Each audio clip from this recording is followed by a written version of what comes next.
Thank you all for coming, and we'll see who else dribbles in. I'm aware that the choir needs speakers at 10, so that may affect some people feeling like they want to come in and go out in the middle of it. But anyway, I am here as in the role of coordinator for the LGBTQIA+ working group of our congregation, a role I just began, and want to share with you that this is in October, LGBTQIA History Month.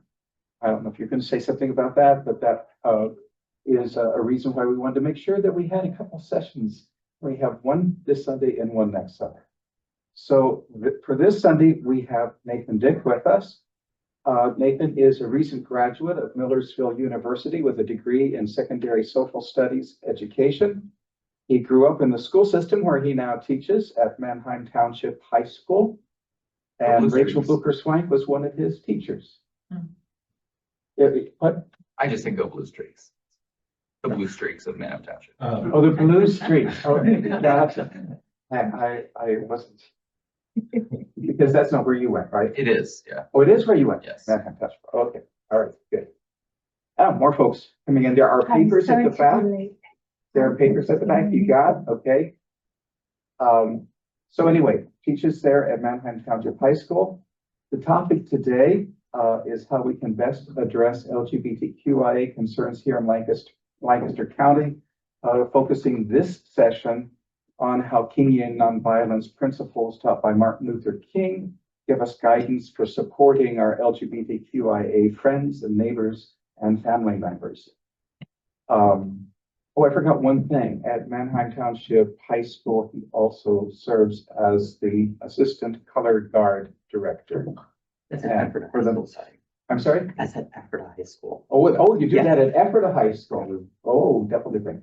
For the marching band there. So it's been a very busy day. Yesterday was a huge competition. One strong reason why we asked Nathan to share with us on this topic is that he is keenly aware of LGBTQIA concerns, specifically in Lancaster County. He serves as the chair of the LGBTQ+ caucus for a Lancaster County political party, and because we're a nonpartisan gathering, we won't say which one. Anyway, the second strong reason for Nathan to lead is that he just finished in August a year as an intern for On Earth Peace, which is an agency of the Church of the Brethren. He was coordinating Kingian nonviolence training, which is what he's going to talk about today, coordinating those sessions in congregations of the Church of the Brethren, including ours. So that's how we first got acquainted. Nathan, welcome you, and appreciate very much your coming to talk with us. That's your son. Thank you, Jim. It's so nice to meet all of you. Like Jim said, I'm Nathan. It's nice to be with all of you. So today I'm going to be talking about and kind of having a conversation. I don't feel so much like lecturing as in like having more conversational of Kingian nonviolence, specifically when looking at LGBTQ related issues. I'm going to specifically focus on like homophobic remarks, on like concerns within Lancaster County. This is a two-part session. So this first part is going to be Kingian nonviolence based, just vaguely going through and going more in depth into Kingian nonviolence, the principles, the steps, and then next week we are going to have more of those more in-depth specific scenarios and specific things happening in Lancaster County. Next week I was able to get Representative Nikki Rivera to come and meet with us so she can get us to talk and learn more about what's happening in the state level, as well as she has a lot of experience here on local school boards, which I think I really can lean on her like knowledge for that, firsthand knowledge. So for today, you hopefully picked up two papers. If you didn't, we have some in the back. The first paper is the 6 Steps of Kingian Nonviolence, and then the second is Martin Luther King's Principles of Nonviolence. I first want to start with the Principles of Nonviolence. It's that sheet that has a lot of text on it. So Martin Luther King was one of many historians, priests, and religious figures who brought up this idea of nonviolence. He is the one that we focus on here in the United States. He had the largest role culturally, but he also looked at works of Gandhi. He looked at works of like other deep older historians, and he looked at Jesus. Martin Luther King was the one who really, like, in my opinion, brought it all together, really synthesized it and like made it tangible, made it like less meta, less out there, and gave us specific examples of what to do. King, in his writings, created 6 major principles. He said that these are essentially the 6 ways of life for us to practice nonviolence. So I want to review those, and then we're going to look at what he created as the 6 steps to solving problems. Solving your life, going through like, how should you live? And it's all based out of the 6 principles. So let's first go through these 6 principles, make sure that we're understanding it. I want to have a discussion about these, see what we think of each principle, and then we'll move on to the 6 steps. So that first principle, he has, quote, "Nonviolence is a way of strength and not a way for cowards. It is not a lack of power which allows us to be nonviolent, but in fact the discovery of a different kind of power.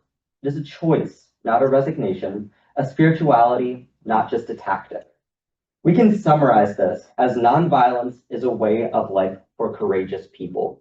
That's principle number 1. So he believes that every nonviolence practitioner should be choosing this for courageous people. What sticks out to you about this? Yeah, I'm sorry, I I'll don't know just names ask the here. question. I agree with that, but from the other side, Mhm. they might not think like that. Yeah, So they would look at it as weakness or non-strength and all that. So how would you counteract that part of it? I think so. When I dive through, and we're going to talk more in depth about this next week, when I dive through these issues that we're seeing, the way that I look at it is they always assume best intention. So I try and get at, let's remove the like bias in it. Let's remove what I disagree. What is their goal when they're making this statement? And I assume that no matter what they want, what's best for their people and what's best for protection. And I try and get at that part. So I try and be like, okay, you're courageous in what you're doing in trying to fight this. I'm courageous in doing this. So let's like, I try and focus on like, where can we agree to try and like, just get some commonality to try and get rid of that disregard. And then I would also show that like, compared to what they're doing, compared to like, okay, what are some actions that they take? What are some actions that we can do? Because they're going to be more used to using physical violence. They're going to be more used to name calling. Whereas if you are like really pushing through like this idea of strength and showing that we just experience strength in different ways, that helps. Does that kind I of agree. answer? I mean, I think it takes more strength not to respond Mhm. sometimes than it takes to respond in the right manner. Anybody else have anything that sticks out to them about this? Any questions? So he says nonviolence is a way of life for courageous people. If we want to just sum down our like in-depth text, he's focusing on strength, on discovery, on a choice. So this principle number 1, what sticks out to me is strength. So I think King, when he is saying this and when he is preaching nonviolence, he's not saying that this is just something that's easy to do. He's saying, and what I gathered from principle 1, it's not just, oh, we can pick it up today and like it's going to be easy breezy, nothing to worry about. He's saying that it is going to take a lot of work. It is going to cause, some like issues. You might have to do extra work. It might, maybe hurt you a little bit in sometimes, but it is still strength. It's still a choice. And that he also mentioned in spirituality. You have to have some sort of spiritual component. He's going to talk about this later. You'll notice that there is a principle later about spirituality, but he brings that up, this idea of spirituality. So we have principle 2. It's the goal of nonviolence is always winning the friendship and the understanding of the supposed opponent, not their humiliation or personal defeat. It must be done to eventually facilitate the process of reconciliation, and we ourselves must be willing to pay the price for that reconciliation. King based this on Jesus' lifestyle and death, and on Ephesians 2:13-22 and Romans 12:1-2. If we want to summarize this, we say that the beloved community is the framework of the future. What do we think about this one? What sticks out to you? What's like words or a phrase that shocks you? And you can take a moment to read this on your own. Hard to want to be a friend for someone who doesn't seem to want to be a friend. Yeah. And the people that you're dealing with in the context of our conversation do not want to be your friend. Not even just friend, but they don't really want you to exist. So I think that can be challenging. The thing that sticks out for me is the supposed opponent. Mm-hmm. What does supposed opponent mean? Like, why is he saying supposed? What's like with like, why does he go that step? You could have said opponent. Why supposed? Because that's in our own minds. We make other people our opponents. Mhm. They're not really an opponent, but we somehow make it in our own minds that this is something that we, have to fight or something like that. I agree. I'm not sure I Mhm. would agree that we make it in our own mind Okay. that this is a vote. I mean, I think there's an obvious difference. Mhm. I think how we look at it can change the way it is. And I think understanding of the supposed opponent, if you're gonna have an understanding, you gotta spend time trying to understand them. So there's a whole process to that as well. And are we focused on the person or are we focused on their action? Mhm. The person is not the opponent, it's what they're doing or what. I would add to that, so nobody gets dehumanized. So we can have an opponent, but that is still a human being.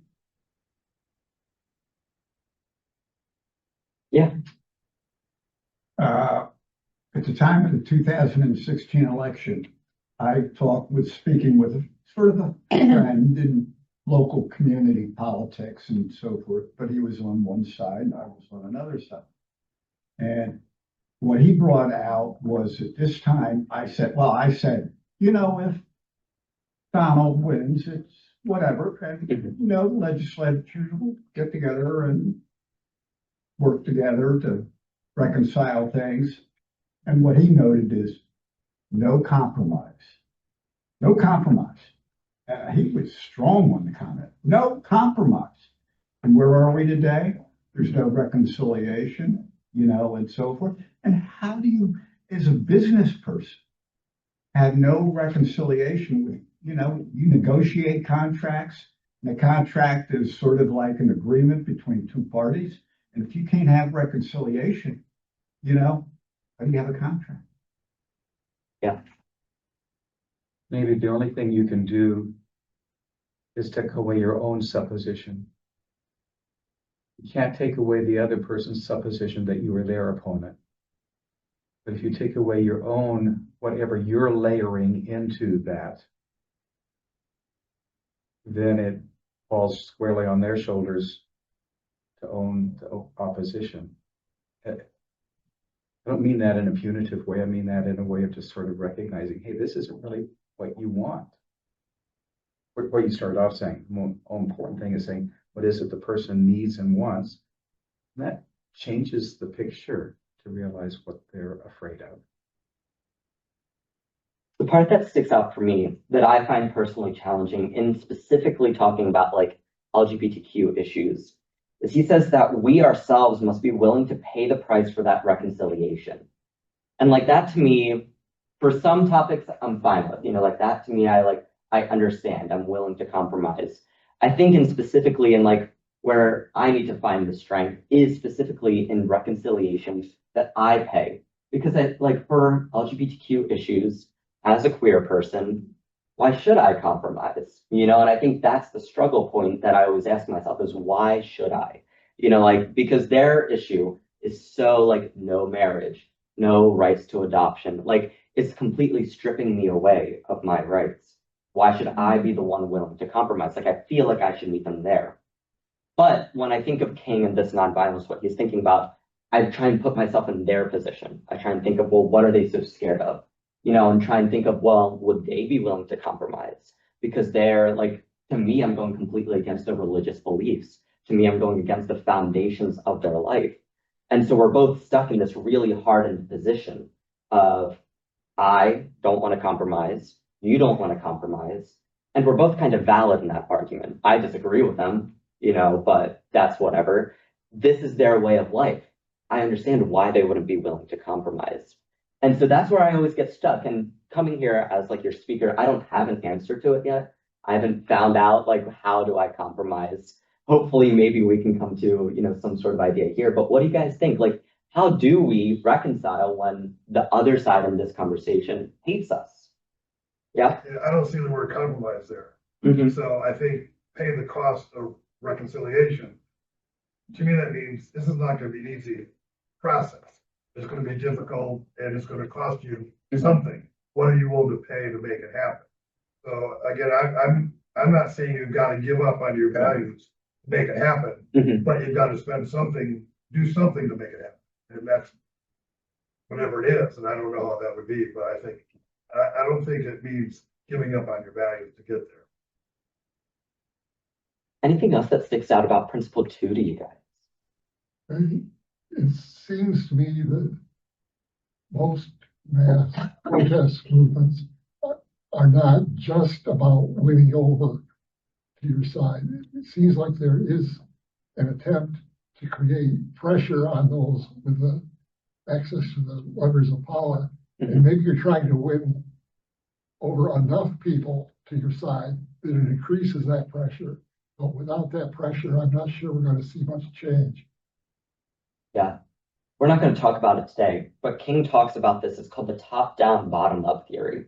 So he speaks in depth, and I'm going to leave it out because we're getting like super meta with this, of this idea that protesters need people from like a certain leverage point, as well as like a certain amount of people in their protesting. Like I said, I'm not going to talk about it, but if you want to learn more, just Google like Kingian top-down, bottom-up theory. It's really interesting. Yeah.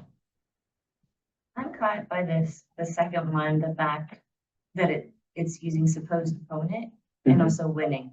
So it's in sides. Do you know what I mean? We're talking about sides and winning over and those kind of things, which I think I have a little bit of dissonance with this principle. I'm just naming that. Yeah. It's not like something to solve, but Part of my training, and one day, if you ever want to be like, go super in depth into Kingian nonviolence, is you spend a whole day challenging it. You play like the devil's advocate role, and you put yourself in the like nonviolent, anti-nonviolent shoes, and you pick this apart. And you pick apart like, and it's interesting. We'll get to my last one, that in Principle 6, I still don't fully agree with. Like, I'm still like in that boat of like, I don't see it yet, King. Like, I don't know. But you spend a whole day picking it apart. But I think once you pick it apart, it builds the stronger argument and you can get more in depth. But so with that said, I think it's okay to challenge these, you know, to disagree with them, still work through it. And I want you to think about that as we go through. What do you disagree with what King's saying and what do you agree with? You know, how can you start to fully understand and like grapple with it? Let's move on to 3 then. So 3 is a shorter one. It says the opponent must be seen not so much as an evil person, but as a symbol of a much greater systemic evil, of which they also are a victim. We must aim our efforts at that greater evil, which is harming all of us, rather than at the opponent. What do we think about this one? If we want to summarize it, he is going to say attack forces of evil, not persons doing evil, if we want like a 1-sentence thing. Well, it's like raising a child. You attack the behavior, not the child. I agree.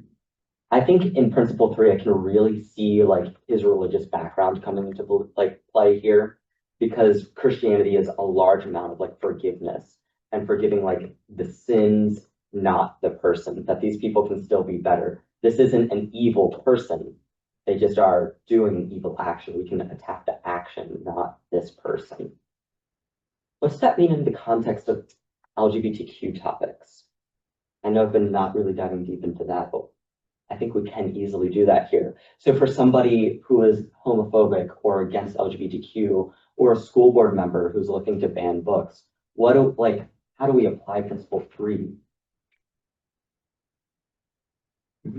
My bad, this is No, you're good. specifically LGBTQ, but I just looked at Ephesians 2 and Romans 12, and I think one of my criticisms of both the church and pseudo church, or whatever you want to call it, is we act more often like the Pharisees, and we want to make laws that other people have to follow, instead of following Christ. And I think that's what Ephesians 2 and Romans 12 sort of hit. So it seems like maybe just sort of pointing out is that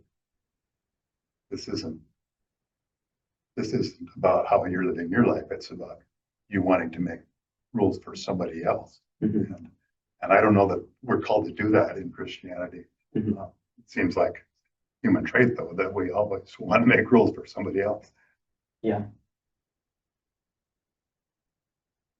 This one I think is a hard one because I think on one level I agree with, but the other level I think there's people that are creating evil. And so on that level, I think it's a little bit different. It's not just they're following or they're believing something that's whatever, but they're actually trying to make that evil happen. And it's hard to see them not as the evil, but as just a victim as well. In my work, this is the one that I find really challenging, like really challenging to do. And I understand it and I do really, but like when I'm out talking with people who staunchly believe that like trans people should not exist, and like I'm having conversation with them, and it elicits an emotion from me. Like obviously, like, you know, I completely disagree. I feel like I'm talking to like an evil person, you know, and I'm like, I can't see eye to eye with you.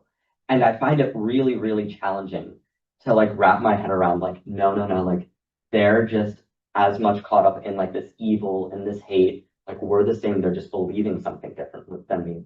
I found it really challenging, like you said, because like how do I grapple with this? How do I remove them and get them to also see, in a core part of Principle 3, that they should see the evil that they're a part of too, because they're a victim of it. But how do I do that? You know, because if you are a part of it, if you are talking with somebody who is, in my opinion, hateful, how do you get them to see it as something else, to see them as a victim when they think they're correct? They think that they're right. Because then they say the same thing for me. You know, they're applying the principle, you know, theoretically, they're applying the principle back to me and saying that I'm a person of evil, but and I believe I'm right. So how does that work? But what I find is I like look at it again of like, what is at the core? And with the core of like what I found in like politics and with dealing with LGBTQ is we're both trying to get the same thing of protecting kids, you know, protecting children. And my side, I want to protect a trans child. I know that they're going to experience higher rates of depression, higher rates of suicide, that we're going to see that they're going to be more likely to be social outcasts. So I want to protect them by including them. I want to protect them by making sure that they aren't going to experience those, to get the resources they need. On the flip side, we see the evil side is also wanting to protect their kids. They're protecting them from what they believe is like a bias, which is propaganda. They want to protect them from what they believe is brainwashing, while also protecting other students around them by, you know, saying, no, like we shouldn't let them have their choice. We shouldn't expose other children to this. We both have different ways of protecting, and in their mind, they still are achieving the same things I am. If they stop them from being trans, they will stop being depressed. They'll stop being suicidal. They need to become more comfortable with themselves. But we're both stuck in this weird protection. So that's where I come back and go, okay, we both want the same thing. We both want to protect children, right? Their evil is the way that they want to do it. And so that's what I'm going to attack. Is, okay, well, why do we want to force somebody to do this? Why is it evil, or why is it a bad thing if students express themselves differently? You know, let's attack and like bring it very much into small details. And with Principle 3, when I'm talking to somebody, I'm thinking of, okay, what are the small, tangible things that I can like expose to them? Because Principle 3 says to expose them to the evil that they're a part of, to show them that they're the victim.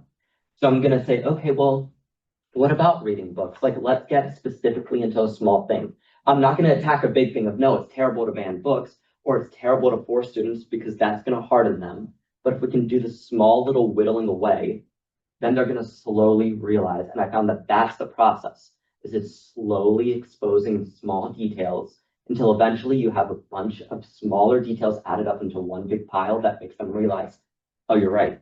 Or, oh, I do see the problem in this one small thing. You're not going to be successful, I don't think, in completely getting rid of everything, all of their ardent ideas, but maybe just one. Then maybe after one falls in a few years, a second one will fall. It's going to be slow over time. But that's where I'm attacking the evil. What do you guys think of that?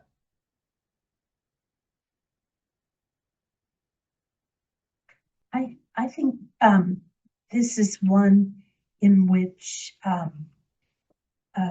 we as feminists struggled with for a long, long time and really thought it was important to make progress, not just to blame men for their privilege, but to understand that they were also caged by that system of patriarchy. Mhm. And so, there's so much to tease out in this one, but I fall back to that because that's where I've worked with it more than in other places. Put your hand in the back. Yeah, what about, you're saying it's a slow process, and if it does take years, what if it's too slow? Yeah. How do we still care for the community and protect them Mhm. when it's so slow and yeah, painful, and we feel like the other side is moving too fast with just putting this law and, gay marriage is going back to the Supreme Court next week, in 2 weeks. So it's just. So we might feel we're going backward rather than making progress. Right. So how do we deal with that in the moment?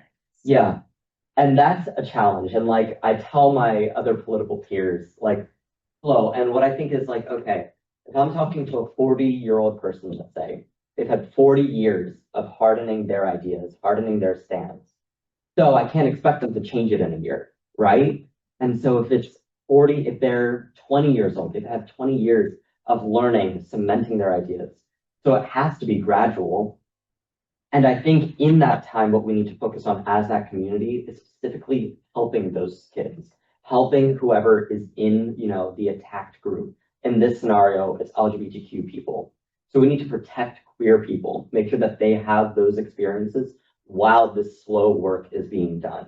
So we need to focus, provide aid, and, make sure that they aren't feeling or that we're doing as much as we can to stop the attacks, the immediate attacks, but also knowing that we need to divert our help to ensuring that the depression rates don't skyrocket, that we are reaching out to the specific small groups of trans students in schools, that we're providing the aid, the support, and being a community for them, ensuring that they feel welcome while doing the slow attack. It's kind of like a double end here. And we'll get to principle 6, and this is where I'll disagree, but Kingian will say that no matter what, the universe will bend to justice. That you just have to keep this idea that yeah, it's going to be really hard right now, but we will get there eventually. It's a challenge though. And what I find, I work mainly within the political sphere. So a lot of my peers, as well as myself at times, feel like I just need something to change right now. It needs to happen, but it just doesn't. Our government isn't set up to make it happen. You see everything that is done so quickly right now. This administration is done illegally or unconstitutionally. That's not how our government's supposed to work. So I find faith in hopefully we will go back to normalcy where, in hopefully 3 years, it will slow down. We'll go back into this slow process where it takes years to pass a bill. Comment from the Knowles. No, you're good.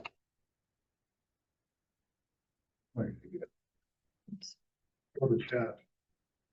I think the more personal and relatable you can make it, the easier it becomes to understand the difference. I agree. Yeah. Some folks named that not all the people have to do all the work in the same way all the time. And so there are people who their very being is under attack, right? And then there's people who might have some skin in the game, but it's not the same kind of thing, that it's easy to get complacent in that place. But those are the people, I am the person, we are the people that need to be doing taking that cost and that price, I feel like marginalized people who are being attacked, the LGBTQIA community, that is like, there needs to be places for rest and protection, and for us to be stepping up in ways that maybe we haven't in the past, because it's easy to focus on other things. Yeah. And so just naming that not everybody's gonna do it in the same way. And it still can fall it should fall under nonviolence. That's part of it. I think this is where allies really play a major part is, you know, queer people. I don't think we should expose and all queer people should be just the ones fighting this fight. I don't think that they should be the ones fully exposed to the hatred, because it can really harden and like really just hurt your soul hearing, you know, all of this rhetoric, even though you know it's not true. It builds up on a person. So I think that, like, in my mind, queer people are the ones helping build this community, helping stay safe and like keep the spirits up. And allies are the ones who can really play the pivotal role here of talking to people, because then if you're talking to somebody, a doer of evil, as Principle 3 says, you're not talking to specifically a queer person. You might be more relatable. You know, if it's a straight person to a straight person, they might feel more like open to compromising because they're not talking to somebody who obviously feels this way. So I think, like you said, that's the big role of allies here. And can I just follow up on that? Yeah.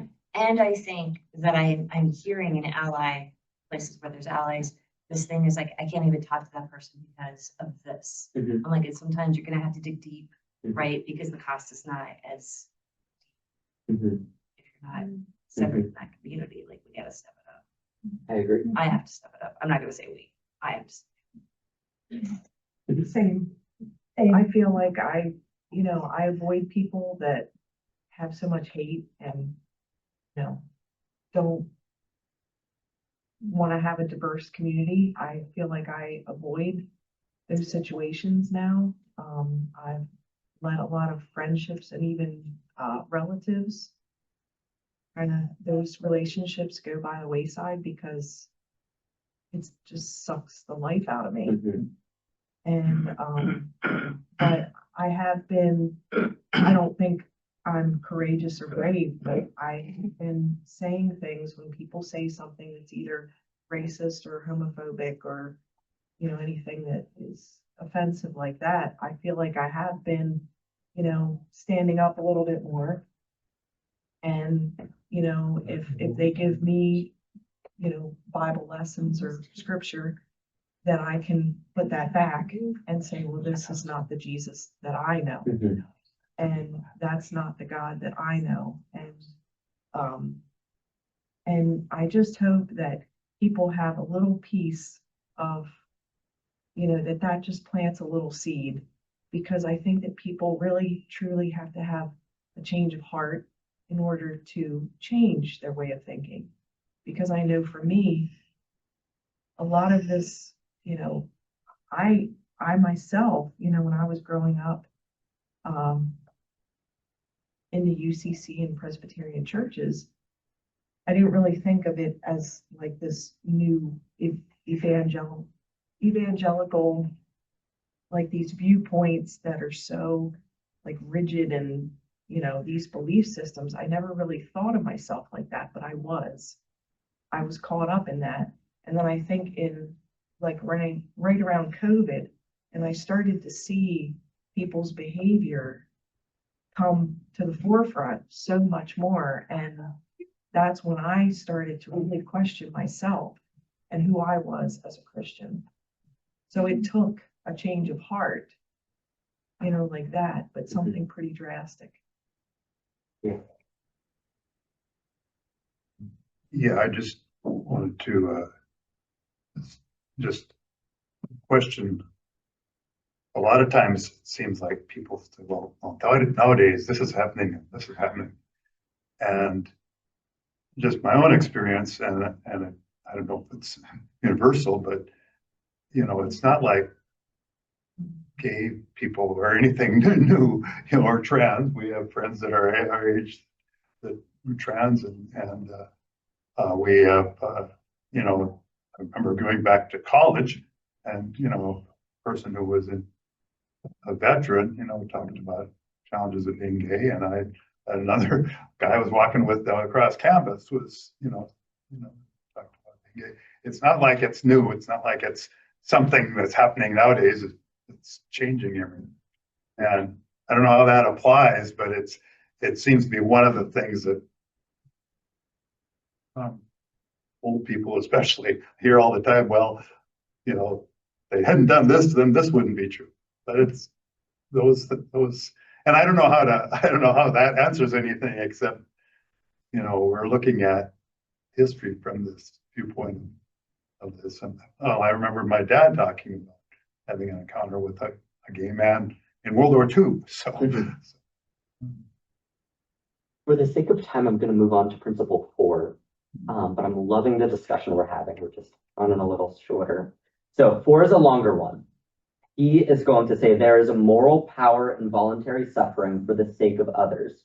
Christians call it, quote, the myth of redemptive suffering, end quote, whereas almost all of history is based on the opposite, the, quote, myth of redemptive violence, end quote, the lie that almost everybody believes is that suffering can be stopped by the increasing of the opponent's suffering. It works only in the short run. In the long run, that suffering is still out there and will somehow have to work its way out in the next generation or through the lives of the victims. A willingness to bear the pain has the power to transform and absorb the evil in the opponent, the nonviolent resistor, and even the spectator. This is precisely what Jesus was doing on the cross. It changes all involved and at least forces the power that be to show their true colors publicly. And yes, the nonviolent resistor is also changed through the action. It is called resurrection or enlightenment. If we want to summarize this, what he is saying is accept suffering without the retaliation for the sake of the cause to achieve the goal. So he's saying that we should accept part of the suffering, part of this, wrongness going on for, without this retaliation for the sake of the cause to achieve our end goal. Sometimes we have to put ourselves into it to achieve our final point. So what do we think? I think the time that I'm most keenly aware, and I wasn't really alert to because I was too young, but watching the video recordings of the McCarthy hearings and the time when, and I don't know the names, but the one Jewish person who just in excruciating pain cried out, when is it going to be enough? When are you going to quit making us suffer? And there was something about the reality of that pain. It wasn't feigned. It wasn't a drama. It was from the heart and gut, and it changed America. And thank God it changed us at that point. And I keep wondering, when is that anguish going to be visible to our culture? I don't want it for anybody. But is that what it takes? I think an important aspect of this specific principle is the last part in that the suffering is done to achieve a goal.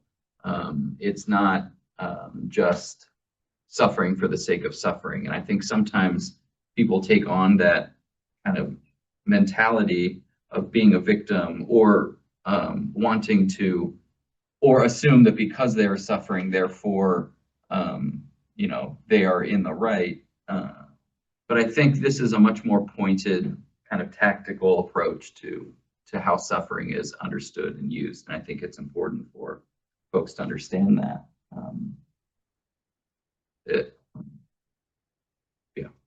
To achieve the goal. I think back to specifically what King was working on at the time that he wrote this, which is the civil rights era. We're seeing that right before he's about to publish these, we're going to see the sit-ins and the diners, starting in Tennessee with the students and then eventually spreading out. And we see specifically what's happening there. They're exposing themselves to suffering. They're exposing themselves to the hate. They're exposing themselves to being called slurs, to being, food poured on them. We're seeing that they're going to be beat, they're going to be arrested. They're exposing themselves to the suffering, not just to do it, with the explicit goal of ending it, of ending this. They're going to take it on voluntarily. And that's, I think, the key to the suffering here, is that it shouldn't just be put on to the whole community. You should voluntarily be exposed to suffering, specifically to stop it, specifically with a goal. You're not just taking it on to be a victim. You're not taking it on to wear it, but you want to expose what's happening. Let's move on to 5. So 5, he says, this love ethic must be at the center of our whole life, or it cannot be effective or real in the crucial moments of conflict. We have to practice drawing our lives from this new source in thought, word, emotion, and deed every day, or we will never be prepared for the major confrontations or the surprise humiliations that will come our way. If we want to summarize this, he's going to say avoid internal violence as the spirit of the spirit, as well as external physical violence. So you want to avoid spiritual violence and physical violence. I want to hear from 2 people, and then we'll move on to step 6 or principle 6. What do we think about this one? He says to avoid internal violence of the spirit. I'm not sure what that is. So in this context, he's saying getting low morale, that you should always keep in mind that this is a loving community. You shouldn't lose sight of the love, that you should, remain hopeful, that you shouldn't be beaten down, believing that nothing can change, that nothing can happen, feeling hopeless, that you want to remain happy. And if we look at the civil rights movement, we see that done in song worship. As they're marching through the streets, or when violence, physical violence, starts to happen, they're singing songs. They're singing hymns. They're reading quotes from the Bible. They are regaining their spiritual health. Then you would see after, if you study the civil rights movement, after any major movement, they would have a meeting afterwards where they just celebrate. They celebrate the small victories. Even if it wasn't a victory, they're celebrating just the movement.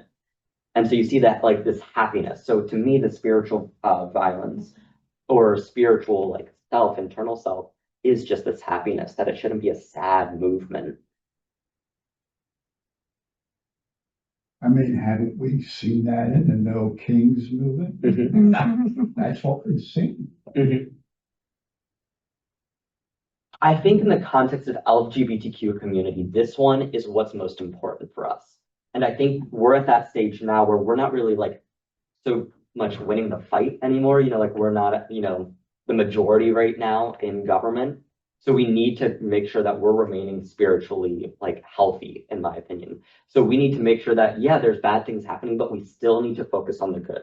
We still need to focus and not feel completely beaten down, because that's what the other side wants. The other side wants you to feel unhappy. They want you to feel hopeless, that you can't make a change.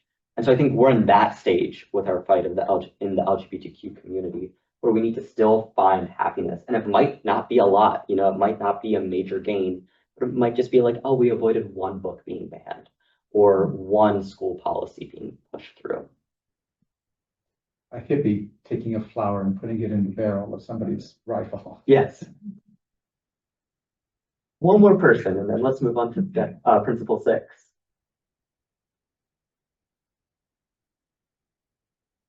Or are we good to move on? Okay, let's move on.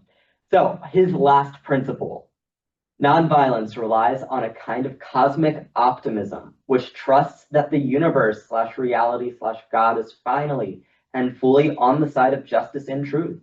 History does have a direction, meaning, and purpose. God / good is more fundamental than evil. Resurrection will have the final word, which is the very promise of the Jesus event. The eternal wind of the Spirit is with us. However, we should not be naive. And we must understand that most people's loyalties are with security, public image, and the comforts of the status quo. To summarize this, he is saying the universe is on the side of justice. Like I said earlier, this is the principle that I struggle the most with, just the most. So I want your thoughts.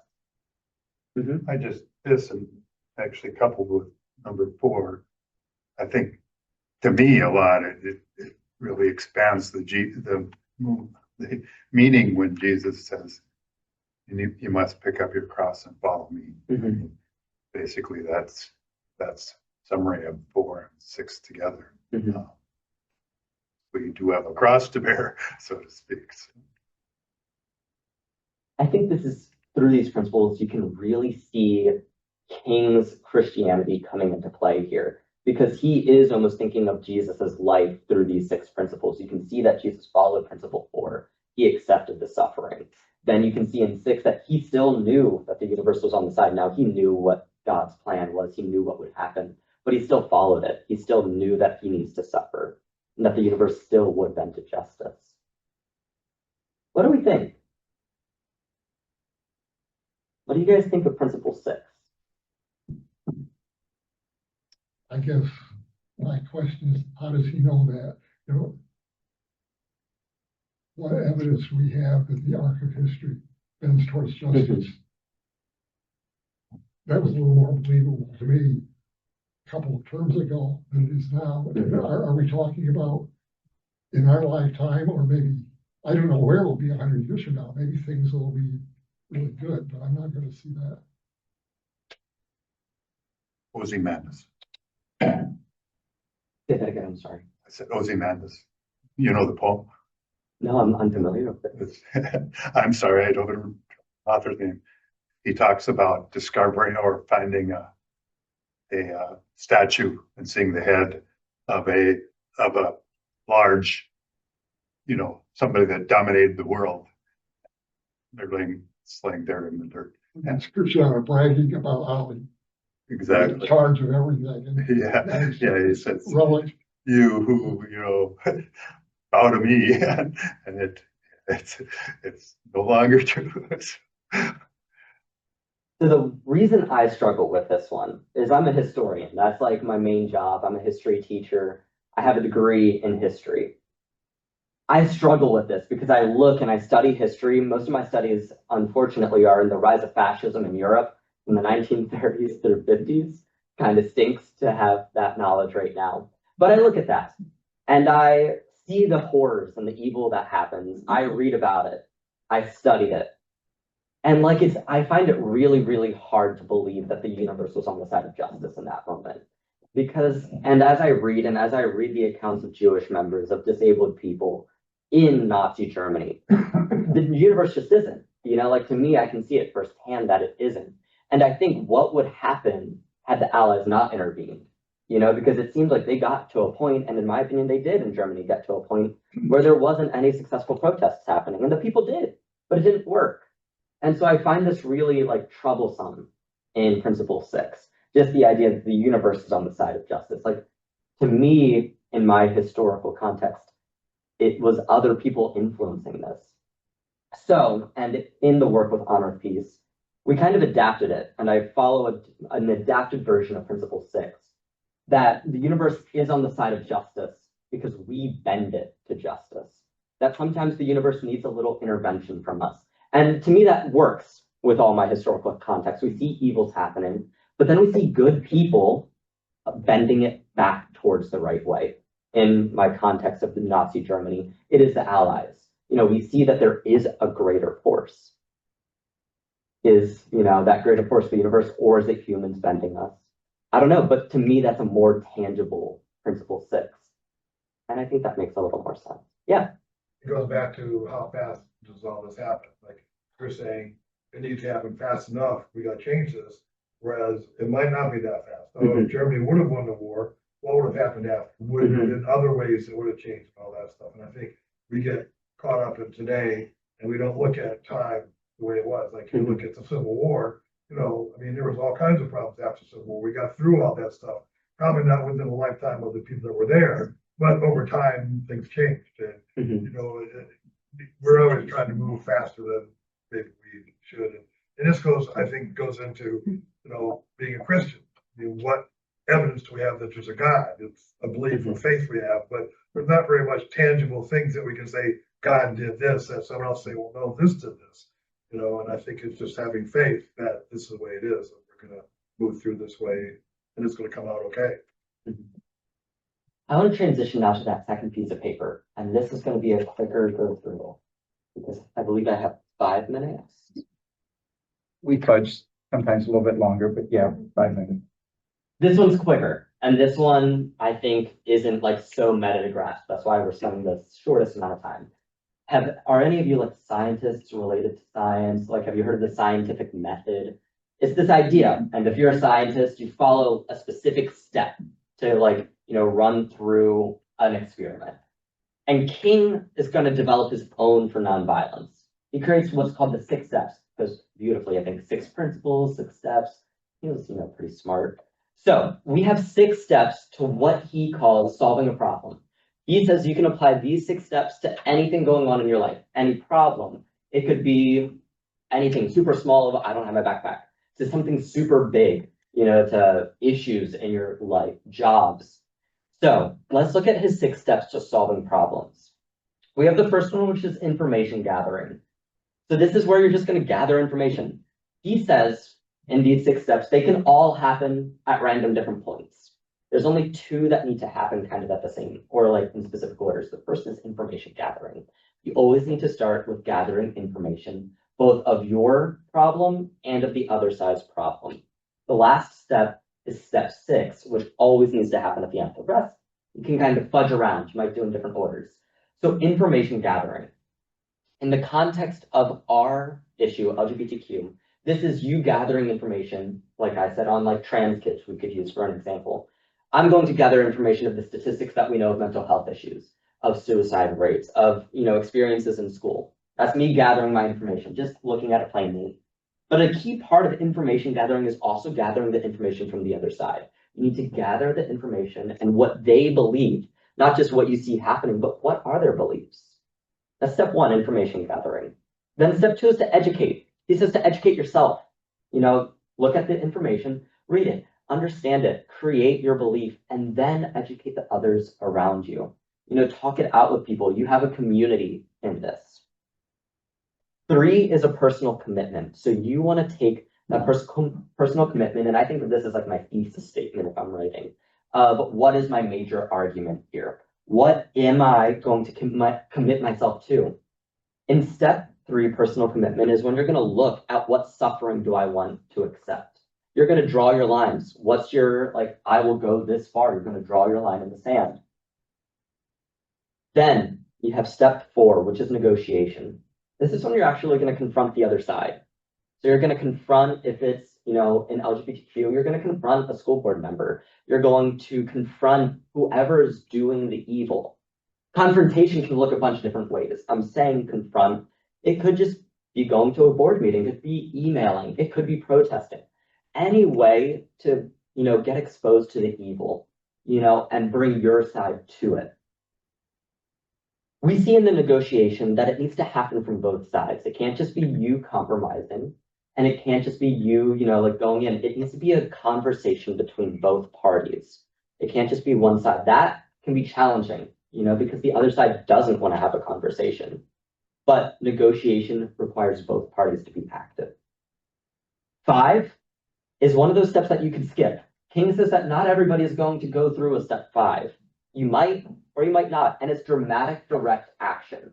This would be protesting. This is bringing it to the public eye. Step 4, he encourages you to do it in private if you can.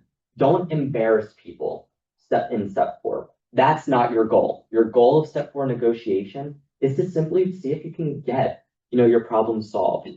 You don't want to make anybody look bad, but we know that that won't happen all the time, right? How do you get somebody to negotiate with you if they don't agree with you? That's where step 5 comes into play, the dramatic direct action. That's where you are going to bring it into the public light. You're going to expose the evils that are occurring in hopes that it gets you those bargaining chips, gets you some stake in the game. That, he said, doesn't always have to happen.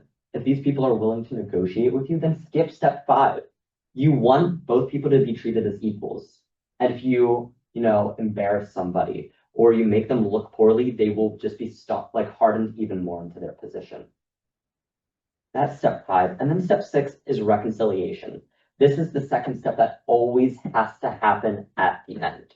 So reconciliation always has to happen. And that's where you're going to go back and look and reflect on what happened. What did you gain? What did you lose? You're going to go back to your community and you're going to help people in the community. Does somebody feel like they didn't win enough? Because we always feel like we didn't gain enough in this negotiation. You're going to rebuild your community. If there's a loss of that spirit, if there's a loss of that internal faith, you want to rebuild that. You're also going to reconcile with the other side. And you're going to want to go to the other side and see like, okay, how can we go and continue building this relationship? Like I said, this could be a really small thing, but you already had a small win. So how can we now build it? How can we look at our goal and continue this step to furthering our goal? So that's the 6 steps of Kingian nonviolence. I want the rest of the time to be talking about this. Like we could run through a scenario, we could talk about specific problems. Next session, so you're aware, Nikki Rivera is going to be here. She's going to be talking about issues going on in our state legislation. She works a lot with queer issues in the state, as well as she was the former Manheim Township School Board president, who she also has a trans son, and she was attacked for that. She was berated for that. She also is very openly accepting of her trans son, has been outspoken with that. So I want to leave the rest of the time to ask me questions about step 6. What's maybe in the future, or if there's any specific things we want to run through the 6 steps, we can do that too. I don't know how this fits in, but I was having a conversation with a colleague and about homosexuality, and I said something like, I don't think it's a choice. I think that's just the way God made them. And it's not a choice, and we need to accept that. And the response was, well, what about a pedophile? I mean, is that a choice as well? Or is that, how do we deal with that? And that sort of changed the response, because then we have to sort of determine what's right, what's wrong. And so they're saying, well, homosexuality is wrong. And I didn't have a response. I didn't know how to respond to that. Mm-hmm. So I'm asking, if that was your situation, how would you respond? Yeah. I think it goes back, and like the way that I would like cement my argument, because I do agree with you, I don't believe it's a choice, is let's look at the teachings, if you're a person of faith, of what is the teaching of God? What is the teaching of the Bible? We know that pedophiles directly go against the teachings of God. No matter how we twist it, no matter which version of the Bible you're reading, it goes against it. But the Bible doesn't say that for queer people. Sure, there's like some different translations for it, but just looking at the words of God, not there. As well as if we look at the words of like, who are we accepting? Do we see that queer people are breaking any of the major fundamentals? Not really. You know, like they're still living their life with love. And in my opinion, that's what God teaches. We're still seeing that, you know, they're not harming their neighbors. Whereas we see that in a pedophile, even though they may, you know, if they are born about this choice, they are going against the words. We have direct evidence.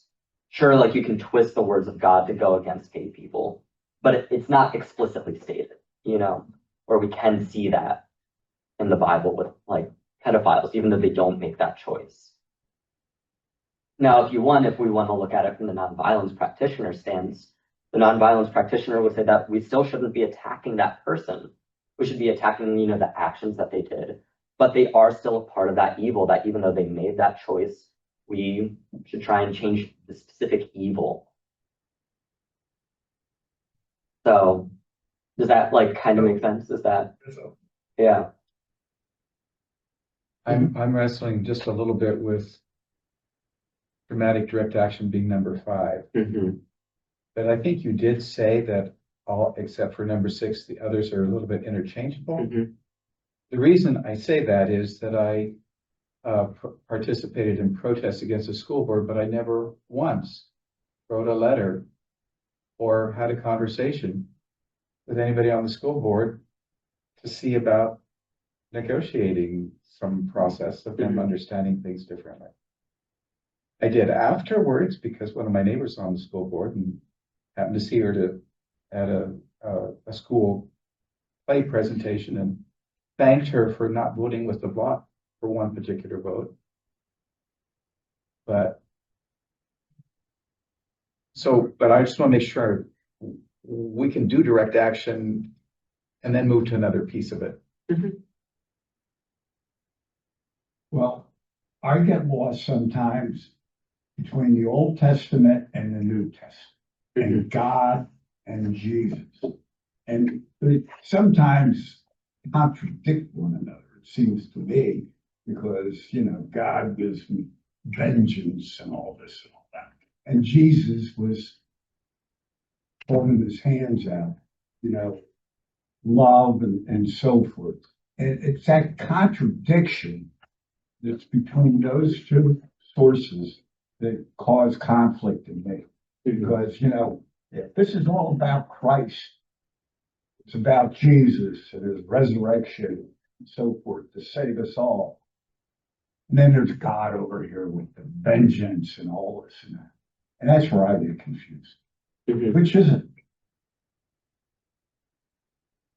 I will be honest here. I am not a believer of God. So I'm not a brethren. I don't really practice Christianity that much. I have I was raised Christian. I studied it as a historian. But the way that I interpret it is that with the New Testament and Christianity specifically, and Christ being born, is God making that decision that Jesus needs to be sent to earth, that something, I feel like it's him kind of, seeing some of the faults in the way that he's been ruling, the world. And so he's going to send Jesus down. And this is, of course, my historian perspective, talk to Jason about this, for the real faith base. But then I think that Jesus is God's new transition into being a more loving God. And we should focus, I think, on the New Testament. When I was a Christian, I focused on New Testament talkings because it's Jesus. It's the complete revitalization, of what's happened. And I think it's almost like God reconciling with maybe some of the ways he did in the past changes, and that it's not all working. And we see that with Noah's flood. We see that he's going, oh, things got out of hand, maybe let's restart. And so, Jesus is this final act of restarting in this light of love. A very different way of dealing with that. To understand the scriptures were written by human beings who were doing their best to capture what they understood of God.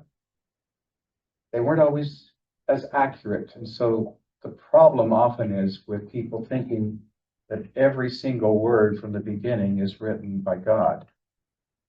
It's written by human beings. Jesus comes to say, you have heard it said, but I tell you.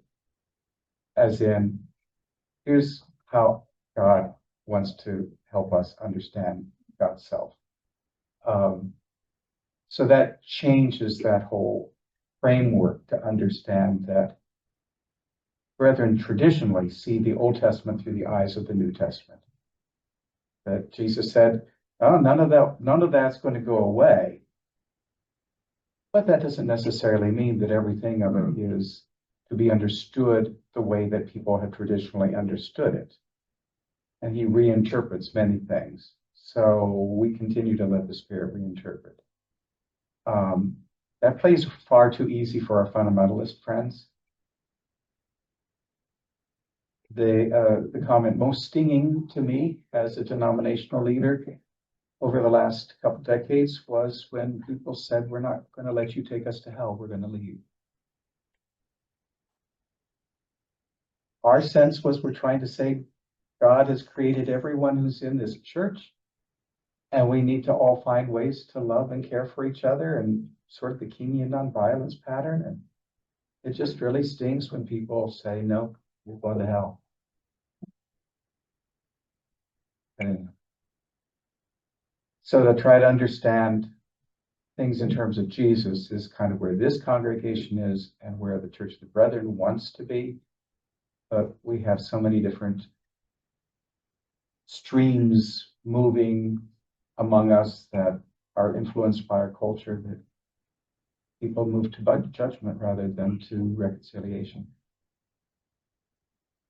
What are we doing on time, Jim? Should we about wrap it up? We should, yes, it's 25 after. We got about 5 minutes to get in.